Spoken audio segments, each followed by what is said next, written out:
I don't consider myself like an awake person, but I do consider myself recently curious and thoroughly amazed. Cool. That's great. By kind of just my own ability to have something different than I thought my fucking world than I thought the world was. And it's so scary to realize that there's more out there than this very specific world that I had created and that I needed a lot of times for survival.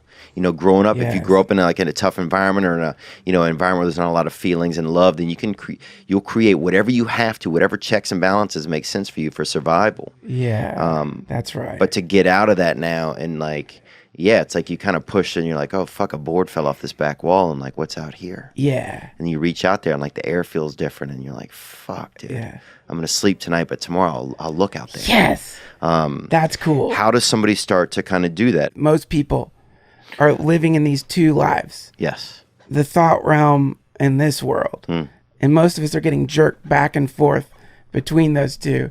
And we don't even realize it. You don't even realize that.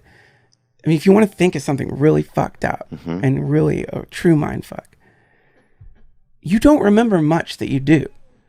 The odds are you're living in a forgotten memory.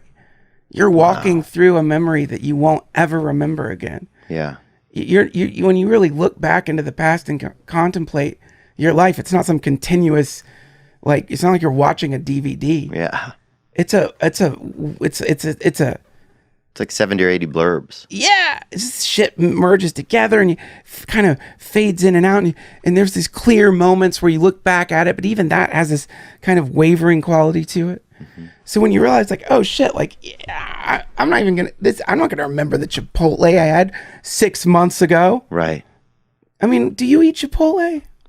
Mm-mm. Well, you definitely don't remember it, but like, what's yeah, dude, you just made me think I had some guavas a couple years ago that I fucking never would have thought about until there you go. Mentioned this. The guavas or whatever. I don't know, man. Think like, I guarantee a decade ago. Oh yeah, I had raisins probably. I had a lot more turkey sandwiches. I'm going to guess a decade ago that you had a really nice meal. Yeah. I mean, it was fucking good. And it was maybe expensive. Yeah. And you maybe were on a date or something. I don't know. Yeah. And you were sitting there eating it thinking like, this is so fucking good. And you don't remember it now. Right. It's gone. It's gone. It's gone. It's gone. It's gone. So this is the thing.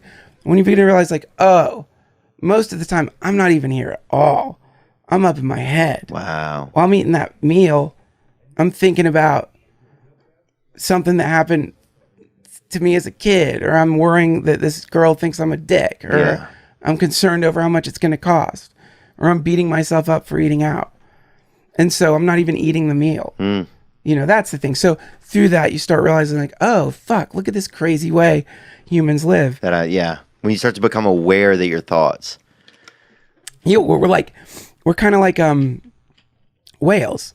We breach into this reality and we come into the moment and we're here, and then we go back down into our thoughts. Yeah.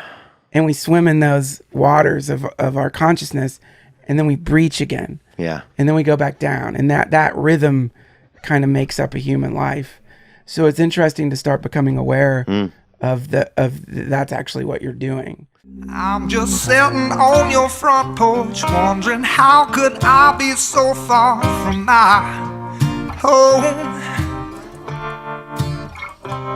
And my mind is somewhere else, but when I find it, I'll patch up where it's been blown.